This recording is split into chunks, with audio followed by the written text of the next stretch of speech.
তো আমরা যখন ওনাকে পরিষ্কার করি, পরিষ্কার করা অবস্থায় যখন ওনার প্যান্ট খুলি, আমরা প্যান্ট খোলা অবস্থায় দেখি উনি প্যান্টের ভিতরে পায়খানা করা অবস্থায় ছিল। ওই পায়খানাটা নতুন করা না, ওই পায়খানাটা হয়তো বা কম থেকে 6 থেকে 7 মাস আগের পায়খানা হবে, মানে প্যান্টেই পায়খানা করে দিচ্ছে, কালো হয়ে গেছে পায়খানাটা।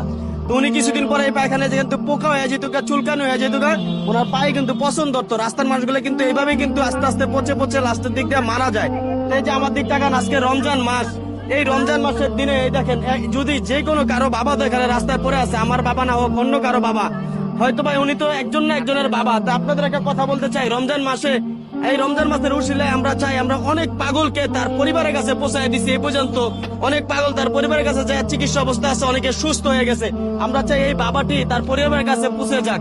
আপনার যদি বাবা এরকম পড়ে থাকতো নোংরা অবস্থায়, ওনার কিন্তু পুরো শরীর এত দুর্গন্ধ ছিল, অনেকে আমাদের সাথে আইসা আবার চলে গেছে গন্ধে, দাঁড়াইতে পারে না। কিন্তু আমাদের তো এটাই কাজ, আমরা গন্ধ হলো যে হোক, আমার এমনও সময় গেছে মানুষ গোসল করার সময় পায়খানা করে দিতে, সেটাও আমরা পরিষ্কার করছি, পরিষ্কার করে তাকে সুস্থ করে তুলছি।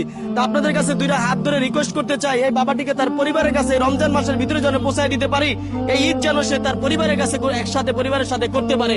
আপনারা অনেকে আছেন যে ঢাকা শহর চাকরি করেন, ঈদের সময় আসলে গ্রামে চলে যান ঈদ করার জন্য বাবা মার কাছে, এটা কিন্তু একটা আনন্দের বিষয়। তা আমরা চাই এই আনন্দটা উনিও ভোগ করুক, ওনার পরিবারের মানুষও ভোগ করুক, ওনার বাবার সাথে ওনারা ঈদ করুক, অথবা ওনার পরিবারে যারা আছে ভাই বোন তাদের সাথে ঈদ করুক। তো এই ভিডিওটা এত প্রচুর পরিমাণ শেয়ার করবেন, মনে করবেন এটা আপনার বাবা অথবা চাচা, আত্মীয় স্বজন মনে করে হলো শেয়ার করেন, যেন আপনার শেয়ারে ওনার পরিবারকে আমরা খুঁজে পাই।